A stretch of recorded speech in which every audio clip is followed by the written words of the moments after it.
she still can't even stand. She's so wobbly. Zhang Weili is furious. She's upset. But 100%. We have a new welterweight champion in the world, and you better fucking remember his name, baby. Bilal, remember the name Muhammad. Welcome in, everyone, to a brand new edition of Axe Cake Picks, episode 124. Today is Monday, July 29th, 2024. And Joe, wasn't right on all my predictions, but man, I got the main event right, baby. Let's fucking go. How you doing? Yeah, man. All that time going into it and our discussions, I should not have faded that man. Yeah, remember the name is true. He lived his dream by beating Leon Edwards, and I did not expect it, man. What an event, what a weekend. Yeah, what a weekend. UFC 304. I felt bad for the English people. But for credit to them, they were loud for the whole card. I mean, it was in the middle of the night, and it looked like they were serving beer the whole time. So credit to them. They were living life. I thought the card and the atmosphere real quick was amazing. It was a sold out place. It was the highest attendance in the UK history. The gate was 6.72 million. The walkouts. Walkouts were phenomenal. They were right there, especially, and we'll talk about it in a sec, Patty's walkout might be a top 10 walkout. I mean, that was electric. Even the song and him, I mean, it was insane. I thought it was really good. Bonuses right off the back. Mick Parkin, shout out Mick Parkin, Tommy Aspinall. They got the 100,000, and then Patty, I mean, he made me eat my words. I said, no way, first submission. Hasn't been submitted in 10, 15 years. And then here comes 2009. And then I'm sitting there like, I'm watching the fight, Joe. I'm like, why is he fucking shooting? Why? Because we know how good Patty is on the floor. But overall, I thought it was really good. We got some UFC Noche was announced as well. We'll talk about that a little later in the fight. But Joe, let's start with the main event, your new welterweight champion, Bilal. Remember the name Muhammad. I'm so happy for him. We've been Bilal fans since the start of the podcast about 3 years ago. Happy for his family. I'm happy for all his fans, his people. He's worked so hard. I think the training that he does with the Dagestanians really pays off. His team in Chicago, they're one of the best. And I think ultimately people might not be happy with how he did it, but he had a game plan tailor-made to fit his strengths, and he executed it perfectly. I mean, the way he dominated Leon Edwards, taking him down 8 times, 9 times, it was remarkable. It was impressive to see. I didn't think it was going to happen. And, Leon on the other side, I felt like he was too busy playing defense. It left him no time to actually get in the rhythm and things and produce offense. And I think he takes a step back. Dana said they're not going to run it back. I mean, why would you? It wasn't close, to be honest. I think I scored it 4 rounds to 1. Maybe you could give him the last round because of the cut, whatever. But I thought it was a pretty dominant performance. I think it's Bilal and Shavkat next. You give Leon Edwards, Ian Machado, Gary, and see how he does. But I like you, kid. Yeah, I mean, hey, you threw a lot at me, but dude, Bilal Muhammad, he did something that Colby Covington and Kamaru Usman could not do. And that's out wrestle Leon Edwards, or at least secure the takedown. Like you said, we got up to how many in the fight? 7 or 8? It was 8 for 9. I lost count. Yeah, honestly, it was a good wrestling performance. Like you said, all that work in Dagestan to Dagestan and wrestling is real. It's next level. Leon Edwards, man, I don't know what it was. A lot of complacency. Like you said, he should have came up with more vigor. Like, definitely wanted to win this fight. And it's not his own backyard, as you said last episode, but I mean, in front of your crowd on your own soil, he should have showed up better than that. And he surely did not. I thought he would have Bilal's number, but dude, Bilal surprised a lot of people. He looked so good. I mean, even in the stand-up too. I mean, he was landing some shots, the jab. It's really just the incorporation of that takedown threat. He was able to mix it up so well. I mean, we should have saw this coming. All the work he's put in, seeing him live, what he was able to do to other fighters has been, he's been on a run. And, that's also snaps Leon's streak. That's another thing that we got to talk about. The streaks that are being ended in 2024. We've had a lot undefeated fighters being checked. I mean, this was something that wasn't expected, and kudos to you for hitting that dog, man, because he was the dog of the evening, to be honest with you. Yeah, I mean, it was insane. And I think Bilal looked much bigger than usual. I Oh, mean, he looked he's in the always, best shape of his life. yeah. I mean, we always see him come into shape. His cardio is usually good and he's fit, but man, he looked absolutely yoked. And you could see it once he used his jab to get him to the cage. He clasped those hands and you weren't getting out. He was taking you down. And do you think that head, when he landed on his head, do you think that hurt him a little bit?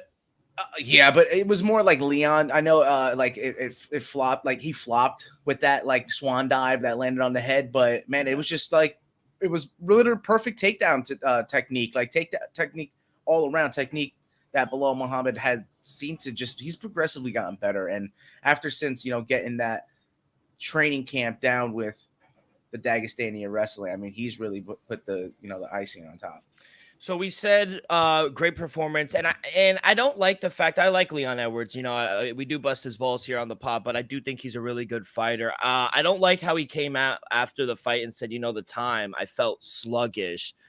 This is one of your biggest fights in the world in your home backyard. You need to be prepared. Tom Aspinall had no excuse. Why do you have an excuse?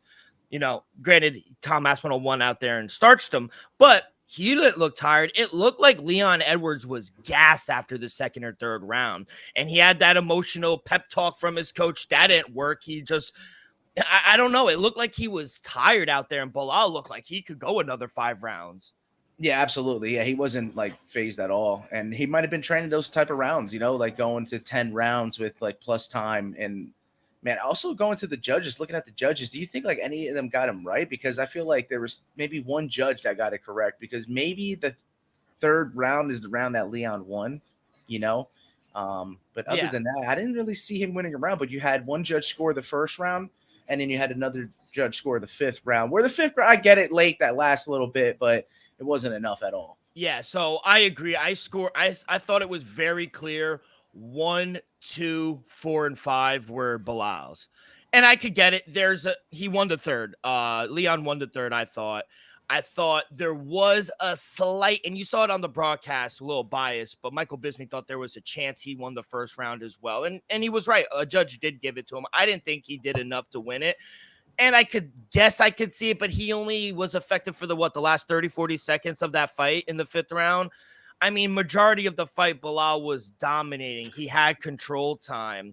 Thought he rushed some shots, though, sometimes, because he knew he could get it, and he was kind of high, and that's how Leon kind of switched him a little bit. But I thought he used his jab perfectly, and I thought he was better on the stand-up than Leon. It looked like he was the faster fighter. Yeah, more crisp. Maybe the duration of or just wanting it more. He came to win.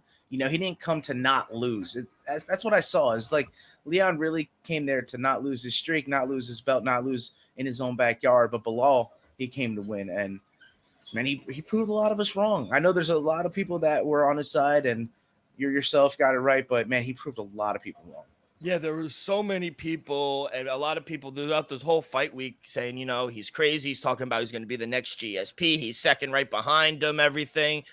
He ain't so crazy now. I mean, looking at the hindsight's 2020, but he's proved a lot of people wrong. I asked what was next, and I think I kind of laid it out. Dana White doesn't want to see a rematch, and I think based on how the first one went, we're not going to see a rematch immediately.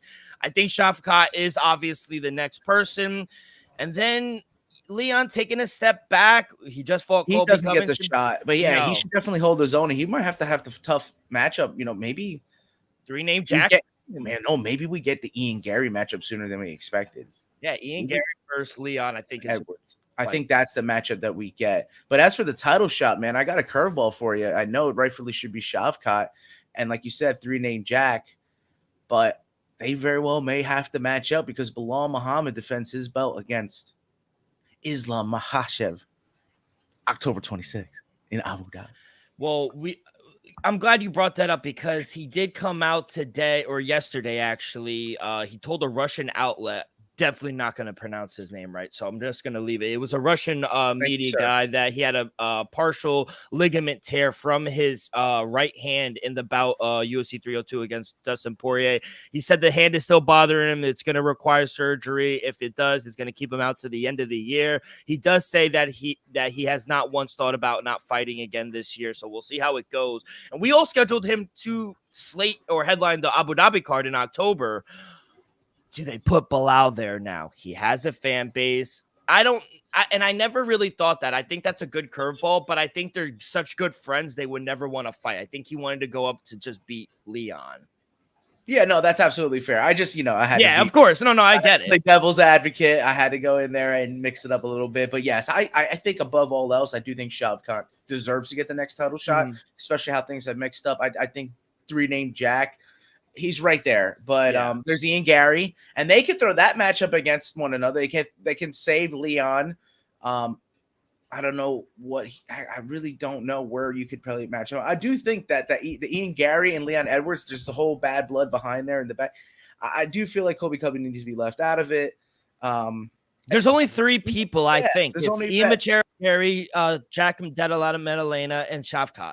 Outside depends on what you do with Kamaru Usman as well, though. Is he still mixed in at 170 or is he going to stick at 185? I mean, there's another aspect of it in there. If you look where he's ranked and also what he's done for the UFC, they may well give him a big fight at the top of the division there, just right off him coming in and fighting at 185. That's interesting. Yeah, I forgot about Kamaru Usman still, dipping his toes in two divisions at welterweight and at middleweight.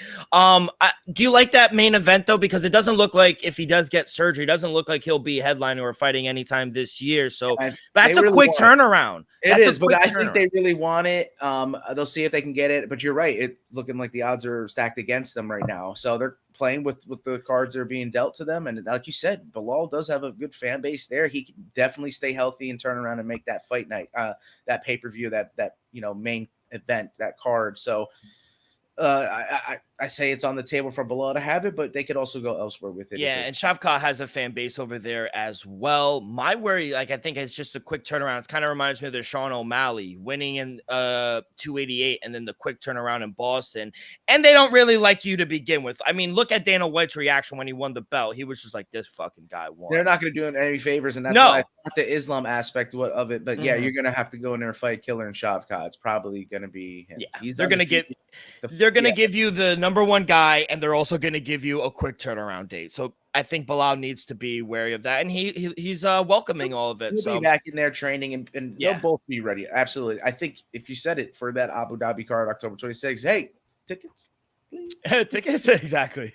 Like I said, performance of the night, Tom Aspinall. I mean, Tommy boy. Aspinall is, if not already, the next big thing at heavyweight. In my eyes, I love John Jones, but he is the real champ. I would love to see him and John's next. I'm glad he went out there and said that. I love how he said it. He goes, John, I know you're undisputed.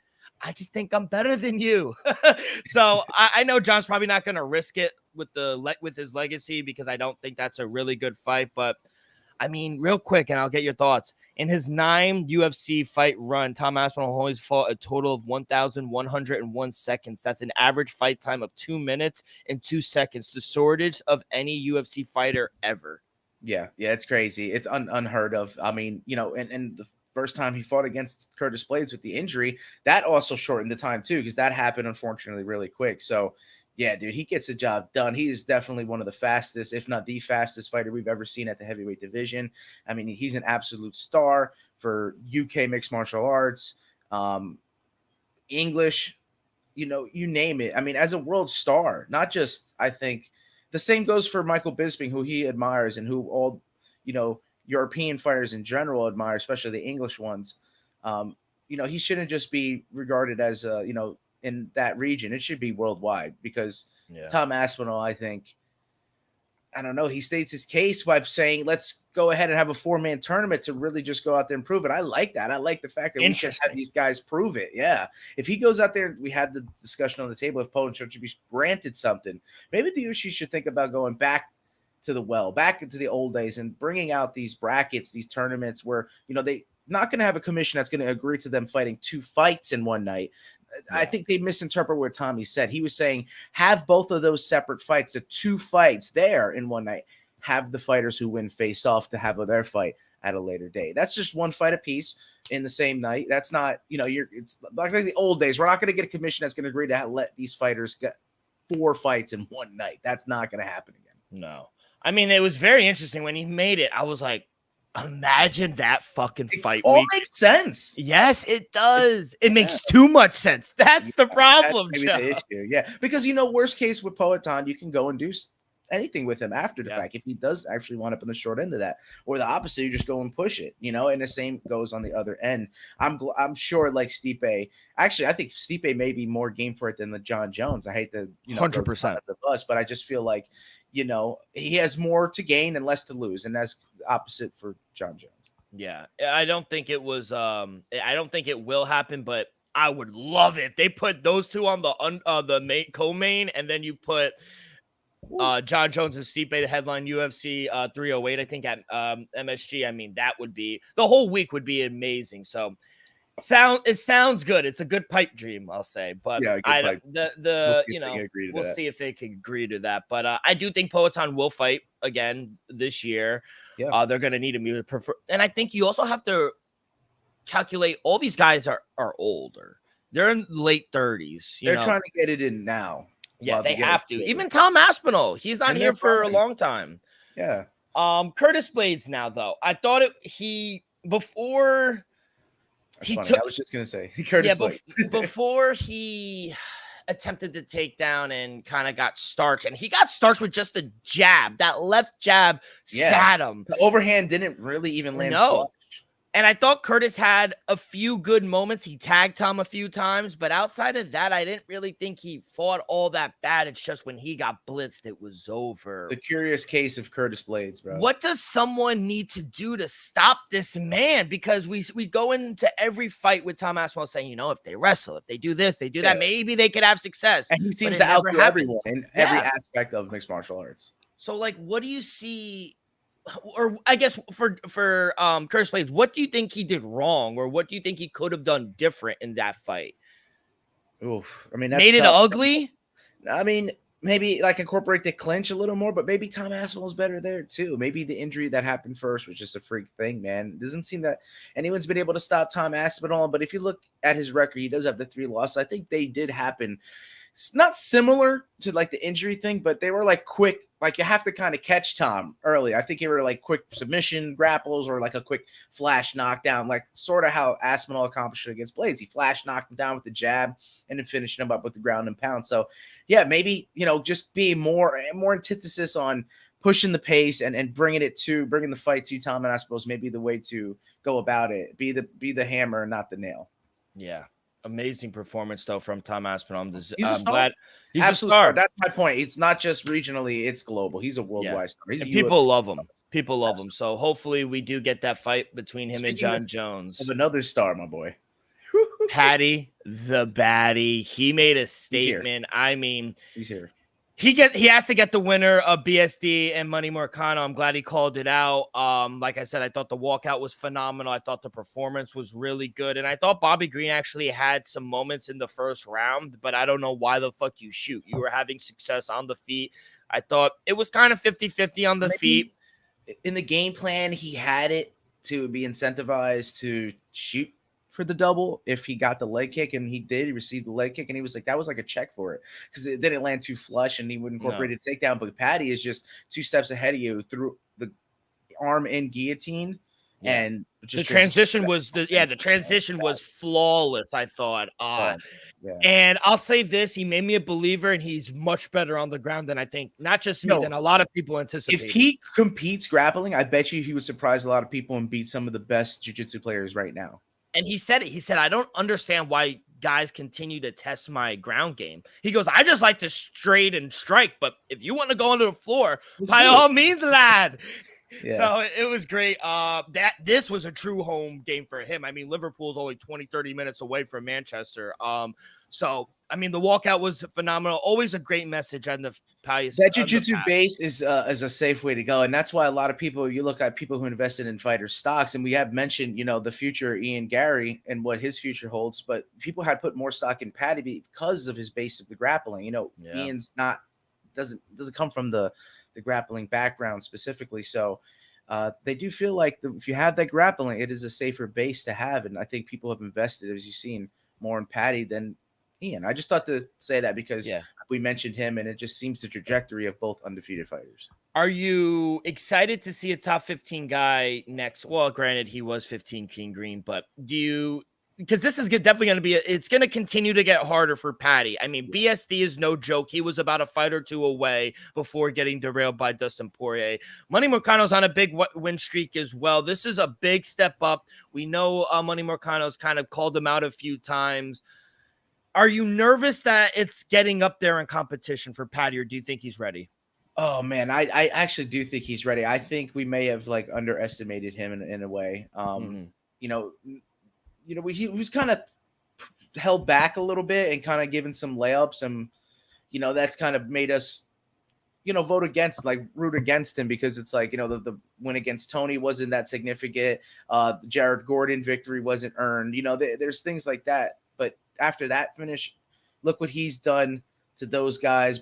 That's King Green. Look what he's doing in his stage of his career. Granted, this also could be another asterisk because based off the age, but he's a top 15 guy, and it was absolute statement made by Paddy Pimblett. So, they could have him fight Dan Hooker, but I know he's got a matchup. They can have him sit and wait and have a matchup with anything. Like Jalen Turner's on the table. I don't know if it's gonna get like RDA or BSD. He's got something announced. Money's got all these guys are getting stuff announced. So I was looking up and I didn't see anything for Fiziev, Beneil Dariush. I mean, those are layups, though. I feel like Beneil Dariush, no disrespect, but I feel like then again, people could still talk and say, hey, look at Paddy's getting on his way to the top. But I do think the Fiziev, I take that back. The Fiziev specifically, I think he's also a good fighter. So it would be definitely a styles clash. Yeah, I don't know if he fights the rest of the year, but he definitely, like he said, I think he does get the winner, and I think it makes sense. They have some beef going on with him and Manny Moicano as well. Or if BSD winds up winning, I mean, he gets that, and they fight within about a little over a month in September. So we'll see. I think that's going to be a banger of a fight as well, but he definitely made a statement. I'm glad he did that as well. A fight that, I got wrong, but man, RoboCop, man. At the end of the day, give RoboCop a top 10 fight. He might be the dark horse of this division. Wow. No cap. But you didn't get it entirely wrong. You did say that Gregory Rodriguez is going to incorporate some wrestling, and that's what's going to take to the promised land. And it surely did, bro. He really out-muscled him, out-techniqued him with the waves of the takedowns, the variety of such. And that's what he had to do against CLD, because you saw it. You saw bits and pieces of Christian Leroy Duncan's ability to strike and stand. He's quick and he's very, effective with his blows. But man, good performance for RoboCop. Yes, sir. Like I said, I think that regardless of him just stepping forward and kind of being that boxer, he might have to wrestle CLD, and that's what you saw him do. And for the first time, I thought he fought a smarter fight than a lot of people anticipated. And like I said, he might be a dark horse of this middleweight division. Give him a top 10 guy. Why not? Let's see what he's made of. Give him Michel Pereira. Give him Hamza Chimaev. Give him Roman Dolidze coming off a nice win. Give him someone. He might be a dark horse. Who the fuck knows? But I did think it was a good fight. Open the card. Arnold Almighty Allen. I'm happy Triple A. Yeah, Triple A, baby. Great win against Giga Jacasey. I thought he won all 3 rounds. Giga Jacasey really didn't do anything to kind of, cement his name that he made a case for. But on around his power, he deserved to win that fight. I thought he was going to put him away, but Giga Jacasey is a real deal. Yeah, he's good, man. And he had to get this fight. He was on that 3-fight loss streak, and he really needed this one. But, Giga brought it. But you took a chance with him. I did get AAA correct, and he looked good. It's just like we said. I think we broke it down correct. That pocket exchange, he's really good in there. he can compete with the best of them. So he's gonna bring it, and I think that he's durable too. He's gonna get big fights, I think, in the future because I mean he's a hard out for anybody. I don't know where they can necessarily drop him in though. Looking where everybody's at in the featherweight division, so he's in an interesting spot after that win. Yeah, I was gonna say that's the last thing I forgot to say on it. He's durable. I mean, he was taking some shots, but he's durable. I thought it was a great bounce back performance. Arnold Allen versus Josh Emmett next. I like that one. I was gonna say he's right below him, so I mean they could do that. I think he's open. It seems that pretty much everyone else has a match made up. But maybe fight fellow Englishman LaRon Murphy. I don't know. That could be there. Well. No one has Murphy lined up yet, so I mean he's on the table as well. He would have to defend his spot. It's just what it is because where he's at. Yeah, 100%. We go to the featured prelim, Nathaniel Wood. I mean, he just continues to improve, I think. And his fight with Peña did not disappoint. I thought it was a barn burner, actually. But Nathaniel Wood is as game as it gets. Yeah. He always pushed the pedal to the metal. I deservedly so. The heaviest favorite on the card. Was I wrong? No, he was the heaviest favorite, no? 420. Yeah, it looked like he was the heaviest favorite. Yep. Did look that way. Yeah, 100%. Yeah, this next one, Molly McCann. I mean, great win for Bruna Bilza. Yeah, we should have saw it though. She's the fight nerds. They continue to strike, man. They're good over there. I'm telling you. Yeah, she's a dog. She brought it. That's the thing. I think that's Molly's like kind of maybe it's in the name. I hate to try to make a joke, but Molly McCann can only fight cans. Bruna Brazil, she's not going to just take it. She's not going to get crushed. She's going to go out there and bring a fight to you. And when it's we've seen that from fighters, unfortunately, that like any bit of resistance, they tend to just fold. And Bruna was just bringing that relentlessness to her, and it registered that she couldn't match it. And intensity in her own backyard, she kind of sunk. And Bruna Brazil, man, what a win! I mean, those knees to the body, she just dropped. I mean, it was insane. Yeah. I don't think she ever recovered from it. So great win for Bruna Bilza. The low kick, no, yeah. Great win, I thought, for Jake Hadley. I mean, it was a much needed win for him. Is Loughnane a bust? Like, is he? I think it's just the name, and you get so much buzz from his Irish fan base, and it was kind of a home game. You even saw when I saw him in Atlantic City, in the UFC. He had a lot of fans, a lot of Irish travel very well, but I think he's a little hyped, if I'm being honest. Oh man, what do you make of the next matchup like that occurred? Like I don't get it at all. After all the nonsense, and obviously we're talking about Muhammad Mokaev and Manel Kape. After all the nonsense going up to it, they left the fucking burger in there.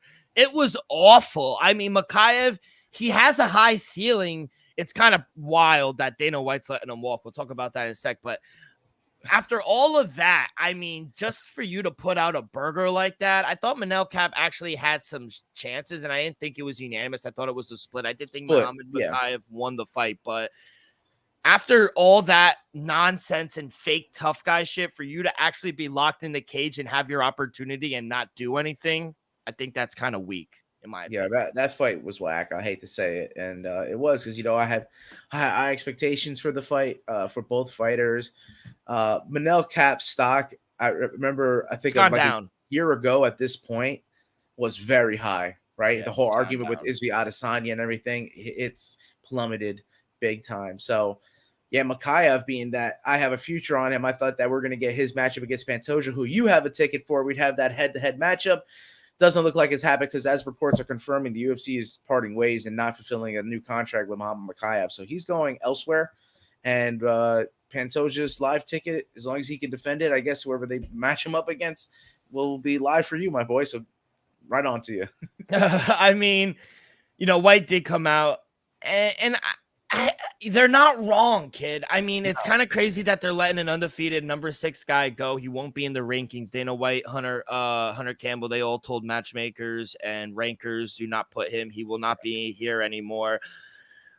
They're not big fans of him for many reasons. You saw everything leading up into this fight. And this isn't just the first case. He's not under contract. And he said that PFL is going to have a great undefeated guy. Good luck to him. Wishes him the best. Kind of fucking crazy that he said that after winning. But I can't blame him. I mean, it's not worth all the antics and shit that he has to deal with on the outside leading up to a fight. This can't always happen because it kind of seems like this is always the case with Muhammad Mokaev, right? Yeah, absolutely. Yeah, it's a repetitiveness, but between both guys too, because 100%. it takes two to tango, it takes two to engage and all that. And yeah, Mokaev's team and were doing like supposedly they were jumping Manel Cap and his team behind the scenes. That's kind of what's going on. Manel Cap like maybe instigating it. I don't know. We you know, it's. I think both are wrong, but obviously we're not going to have one of these flyweights in the top 10 or top 15 any longer. He's out. And I'll say this for Manel Kape. You said it takes two to tango. He better watch himself because I think he's next if he continues to, one, perform like this, and two, keep up the antics. And missing weight. And weight. Yeah, it's everything. It's not just how he performed. So let's not just say, oh, Dana White's fucked up. No, it's everything that he's done. It's not just how he fights. And they told him, Joe, that Dana White said, hey, we don't want all these takedowns. We want to see fights. And you know this. If you and I know this and we're not in the UFC, the fighters have to know it. They have to, Joe. They must also have a discussion about it, too. So it's not only just knowledge, it's also verbally agreed upon. 100%. So yeah, I thought that shit was a bust. But my boy, the Welsh gangster, Oban Elliott, man. It was a good fight. That was a tough fight. If an award exists for most improved, it's him. I mean, his takedown defense was flawless. I thought that's what that's tough against Preston Parsons. I mean, his nickname's Pressure. He was putting it on him at first, and Oban turned the tide around. He looked good. The Welsh gangster, baby, plus 120. One of my dogs for the round of decisions, because right there from that point on, it was all decisions. So all those fights we talked about, all decisions. And I mean, I thought we're off to a different trajectory with how the beginning of this whole card started. I mean, even Marcin and Bukakis, I thought that was a barn burner. Yeah, that was back and forth. That was absolutely back and forth. We said it, had a chance, but Bukakis surprised a lot of people. Yeah, I mean, once he realized his ground game was worlds better than Marcin, it was game over, I thought. Yeah, that's smart. That's fight IQ right there. That's experience. I think he has quite a bit of it. 100%. And like I said earlier, McParson got the first round knockout. That was fantastic. He showed out in his backyard. I was happy for. Bro, he's got good combos. Like, you know, he's a big dude. He's got slick little like hands. You know what I mean? I think he can like wrestle. I think like the English wrestling has gotten so much better in terms of the mixed martial arts game and just in general. I think we're seeing them. I don't know if I saw this. They were competing the Paris Olympics. I mean, hey, it's awesome to see that everything's just growing around. Did you miss the Sam Patterson submission? That was slick, bro. Oh, yeah. For Crosby. Did you see that? Sam Patterson, first round submission. I thought that was fucking slick too against the Irishman, who looked like the bigger fighter, but Sam Patterson was slick on the ground. Once it got to the floor, not taller, but like more filled out. Yeah. You looked like a fucking side of a brick shed, I thought, bro. You looked jacked. And then the last girl, our girl, good win for Shanna Bannon, but against better competition, I will say she will need to be less predictable because I thought she was very predictable in what she was going to do. Besides Ian Gary, as we mentioned time and time again throughout this card, and he's not even on this card, it's just the Irish fighters. He's probably the highest, CM1. Unfortunately, the Irish mixed martial arts team seems to be down because they're not getting wins. We're fans of them. We'll be real. Oh, yeah. But as we saw with the loss with Kiefer Crosby, and even though with the win with Sean Bannon against a last-minute replacement opponent. Against a TikToker. Alice from Romania. Yeah, I mean, you should have had probably a finish or just a more unanimous decision victory. So we'll see what the UFC does with her in the future. Obviously, she's bringing fans. As you said, the Irish fans travel well. We'll see. I still feel like, though, because they travel so well, they do deserve a card maybe next year. Let's get a fight in Ireland. Belfast, right? Dublin, when you've been following it longer than I have, when was the last Ireland card, whether it was in Belfast, whether it was in Dublin? Do you recall like the last year? Has it been 5-10 years? Dude, I do think it might have been in the last couple of years that they did one in Dublin. I'm sure they have. It hasn't been in the last 4 years because I've been watching since the start of the pandemic and it hasn't been one in Dublin. Oh, well, I'm gonna look. I see a Yeah. couple like 2009. That's a long time ago. That's a long time ago. That's what I'm saying. They haven't, and they had the biggest star in the UFC in Conor McGregor. Why do you think they never went to Dublin? Oh, I don't know. I don't know. Do you think maybe it just doesn't sell well there? Like, there has to be a Oh. reason, because if they make good money, usually the UFC goes back Maybe there. the amount of fighters to kind of cater to that, but you can have English fighters on the card. You can have Yeah. Scottish, Welsh fighters. You can have. Yeah, I 100%. think they would do fine in Just like an English card this past weekend, we saw a lot of Irish guys. Just make it a European crowd. A lot of French. And I mean, like you said, man, compliments to the crowd though, because yeah, it was a good event, exciting. It's rolling, man. The UFC continues to roll, and I saw the unexpected. I really didn't. I'm kicking myself because I do like Bilal Muhammad. We've been rooting for him. We've been with the guy for a while. I just thought that against Leon that he'd have his number, but man, he shocked me, shocked us all, and congratulations. I was watching the fight with Elvis, and he always goes, because he's like a UFC guy. He wants something exciting. Savant. Yeah, or he wants a barn burner. He wants people to go fucking at it. And Yeah. I told him, sometimes that's not usually the case. I wanted that too when I first started watching. But then you kind of dive deeper and you respect the ground game and the pressure that these guys do. And he looked at me after the main event. He goes, nah, he whooped his ass for 5 rounds. I go, thank you. I go, you can't say another bad word about our guy Bilal. But yeah, overall, they're troopers. The main event went off at 5:30 in the morning. I mean, credit to them. Everyone having to change their sleep schedule to revolve around it. That was, and all the fans for staying up. Like we said, shout out to energetic throughout the whole card. So shout out them. They just had to pull a bender. But I don't think it'll compete for best event of the year, but I do No. think it was a good one. 100%. Like I said, it sold out. It was over 17,000 people there. They made over $6.7 million. It was the highest attendance in UK history. So and Tommy and Patty are absolute stars. Oh, they're stars. So they put a rocket ship on them and they're going up. I mean, Tom Aspinall's already up. But yeah, I thought overall it was a great card. 3 and 4. I striked out on CLD. I struck out on King Green. Giga Jacasey, I took a shot on him, but I did hit on a lot of dogs. Plus 210. Bilal, remember, like I said, the Welsh Gangster plus 120 I hit as well. And I also hit in the main event, the co-main event, Tom Aspinall to get the knockout in rounds 1 or 2. So 3 and 4 on the day. Okay. Yeah, okay. That's not bad at all, man. Like you told me, playing everything straight is always the move. I did play a parlay, but that didn't hit because all it took was 1. But I went 8 and 4 for the evening. No parlay. So we'll get them next time. Yes, sir. Overall, very good UFC 304 night. Boxing overall was good. The GWOAT, Clarissa Shields knocks out Vanessa. Yeah, you were right, man. In round 2 to win the WBC heavyweight and WBO light heavyweight world champion.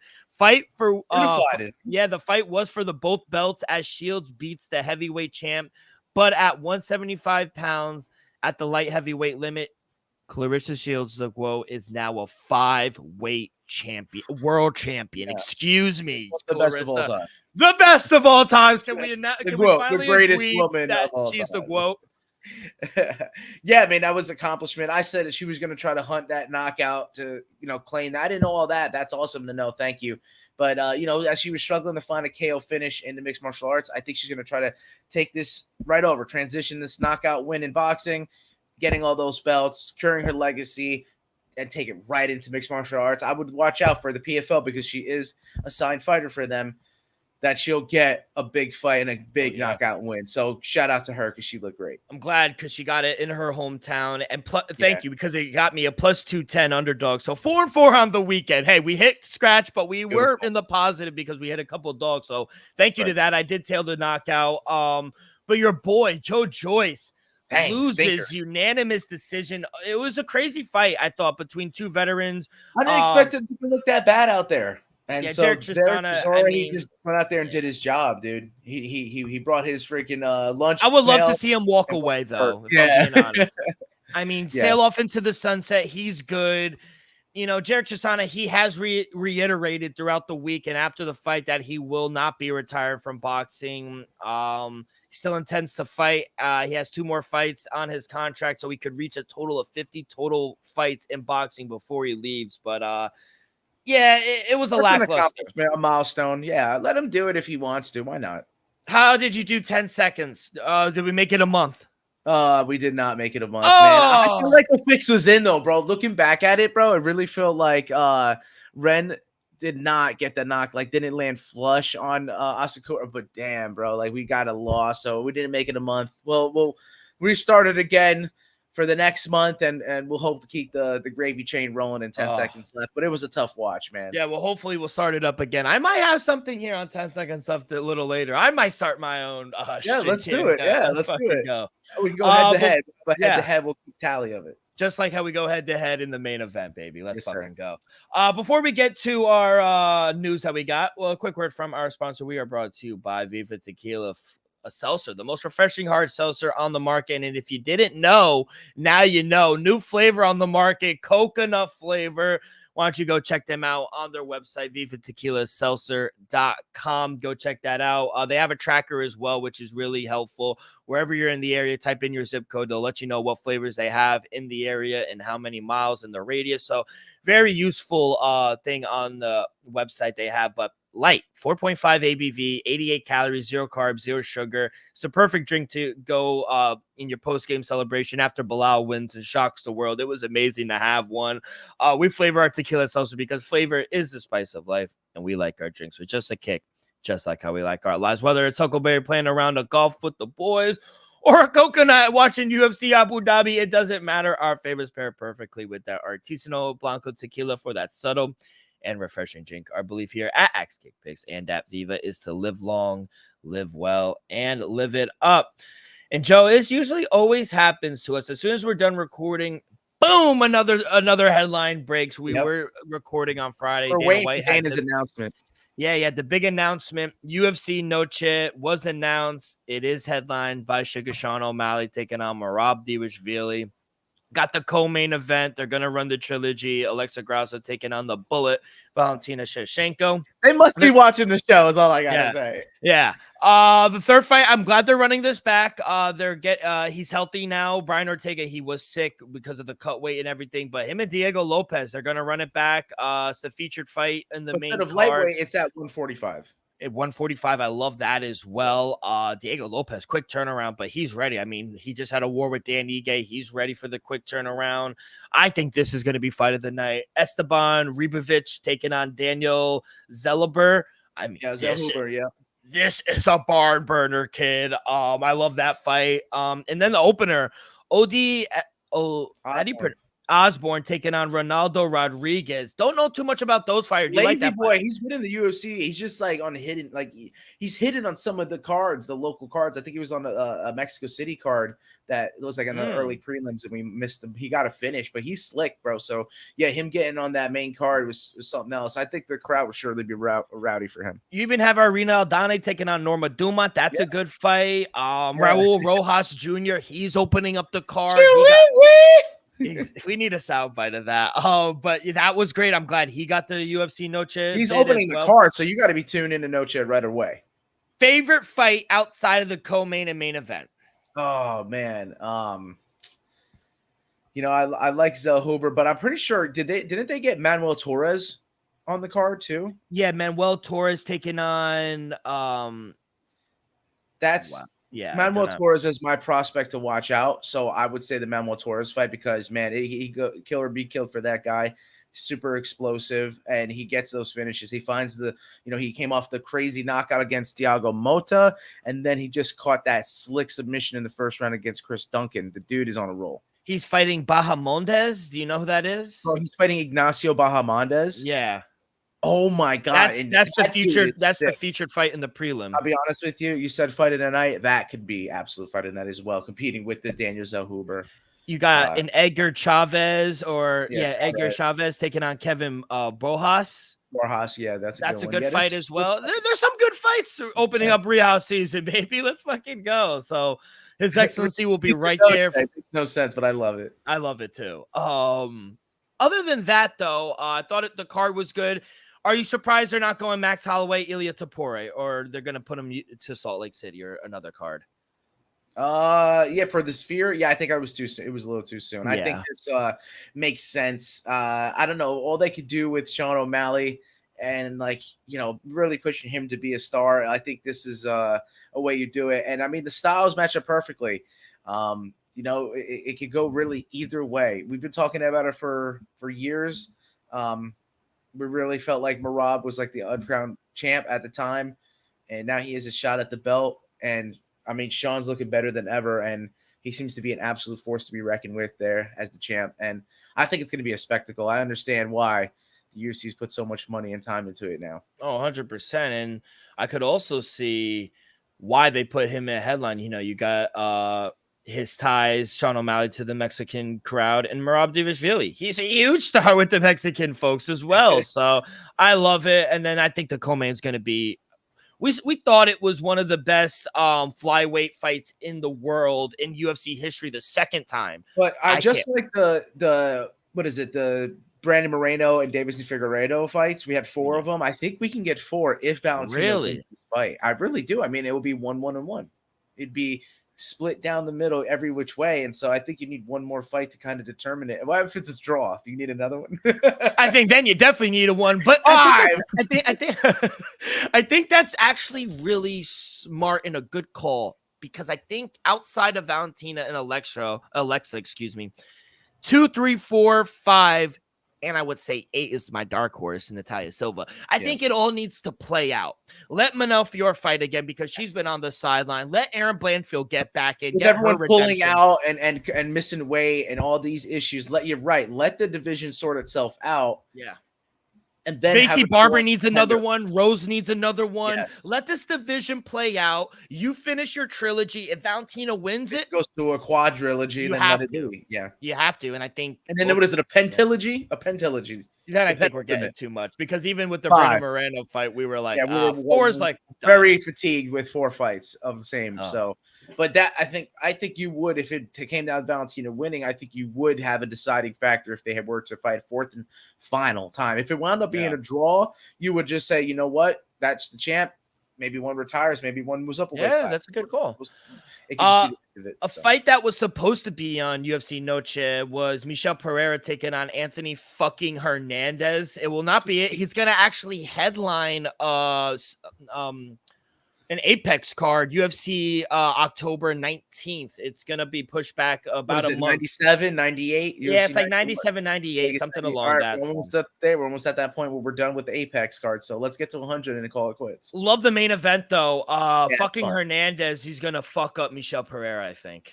Wow. Well, I mean, the odds are saying that. I mean, I didn't see it that way. I thought it was going to be quite the opposite. But like I said, there was value on him. So I don't know if you can be so confident, though. Michel Pereira's got to be live somewhere, right? Yeah, I mean, and I think he's on like a 7-8 fight win streak, and he's finally at his home. It is a styles clash in terms of like path of it, in terms of like their athleticism. Like Fluffy is like that slow burn, and it'll get you late, and then Michel Pereira is that boom, that like big guy just trying to hit you, early. But we'll see. We'll see which one happens, because it's a great fight. 2 notes on Perth 305. Therese Blida, she is now out. Casey O'Neill will now she will now take on Luana Santos. We talked about the quick turnaround and her getting a top 15 opponent. Here you go, Australia. I love it. I love that, man. That Luana Santos, is she live? Absolutely. Okay, we'll see. Don't count out my girl Casey O'Neill, though. Now, I love Casey O'Neill. I think this is a big step up in competition for Santos, though. I mean, yeah, that soon, but maybe she's a high level. I think King Casey O'Neill has just disappointed me, and so that's why I'm being a little rough around the edges. Yeah, no, that's fair. And we also, like you mentioned a little earlier, Dan Hooker. It is official. Signed papers. It's official. Matthews Gamrot, Dan Hooker. It will be the featured fight of that UFC 305 card. Card's turning out to be a nice one now. Yeah, absolute banger, man. And bro, looking back at your future, dude, the Izzy play is live. I think a few are, baby. Yeah, they are definitely live. Merab is live. Izzy's live. A few of them are live. I know we were talking throughout the weekend about our futures, so we'll see. We're halfway there, so we'll see there. But the UFC is on fire. It's not stopping. We got UFC Abu Dhabi. It's so nice to have afternoon card this weekend. I love that. Yeah. we got a nice poster as well between Corey Sandhagen and Umar Nurmagomedov. We got the Bullet taking on Michel Olajaychuk in the co-main event. Quick turnaround. Michelle on some news said that he said that if he doesn't win that fight against Shara Bullet, he might retire. He's very open with himself in his career. He has been. He's even messaged me on social media. So that just goes to show like how open the man is with his career and where he's at mentally. And he's a really good guy. We know our Polish fighters always have the power with the fighting, but also with their heart. So 100%. We'll see, because if he's fighting like that, we get concerned. That's worrisome, though. It's worrisome. We got a killer like Shara Bullet coming up. We don't like to see that, but I do love the guy. So it'll be hard for me to fade him. It really will be. It's just hard. If a fighter's like that and is thinking about retiring, I don't want you to say it, because you're kind of 1 foot out the door already. It's kind of like Michelle Waterson. It's dangerous to be that way too. You got to give all heart, and it's not that he won't be training and doing that, but he will be. About it is just the mental aspect. I mean, what is it? 90% of this game is half mental. Yogi Berra. Yeah, exactly. Shout out. Yeah, no, 100%. Shout out Yogi Berra as well. I just think it's dangerous going up against a killer in the Bullet like that. I don't think you want to be saying stuff like that and taking him not lightly, but saying stuff like that. 1 foot in, 1 foot out the door. This is a sport where you need 2 feet fully in the door to be competing at a high level. Dana White did come out after the fight and said he'd be surprised if Nick Diaz fights this year. Probably be next year if he does. So yeah, let him just train up. Do it the right way, not rush the guy. He's a legend. We missed out on his prime, like the majority of his prime with the UFC. Let's just take care of the man. I got him immortalized in this room. So yeah, I'm just the biggest Diaz fan. So come on. The whole card is really good. You got my boy Shamel Gizav coming back, taking on Dontel Mays, Joel Alvarez. A very lazy, slow, slugging fight. He's fighting Elvis Brenner. That's the start of the main card. Lupi Godinez, Mackenzie Dern, Tony Ferguson. Is this his last fight, taking on Michael Chiesa?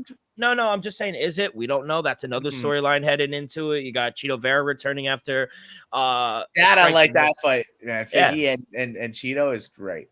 But yeah, it's gonna be a big card. We have a card. The PFL playoffs are starting this Thursday in Nashville as well. We got it's headlined by Dennis Goltsev taking on Tim Johnson.